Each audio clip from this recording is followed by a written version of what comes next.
A report says grocery chains in Canada should see record profits in 2023. The Centre for Future Work says profits in the Canadian grocery sector will likely exceed $6 billion this year, setting a new record and up by 8% compared to last year.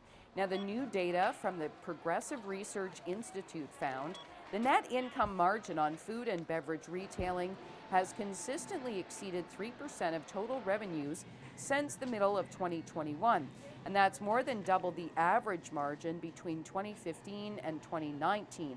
In a release, Jim Stanford, economist and director at the Centre for Future Work, says the data suggests retailers took advantage of the pandemic and its aftermath to increase their profits.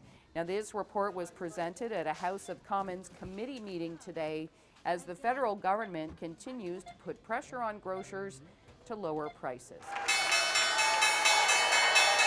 Markets started the week by fluctuating. Now, we are going to get U.S. inflation data tomorrow and then an interest rate announcement in the U.S. on Wednesday. And it seems investors are increasingly expecting to see interest rate cuts in the U.S. sooner than initially thought. Now, in Canada, the Bank of Canada governor is set to give a speech on Friday ahead of our inflation data next week. One other note today, the price for oil back above $70, but it really didn't do much today after 7 straight weekly declines, and that is the longest weekly losing streak since 2018. An oil analyst says this might be a troubling sign, suggesting oil prices could be acting as a canary in the coal mine, maybe indicating a recession is not far away. And Netflix is moving a little further into the live sports industry.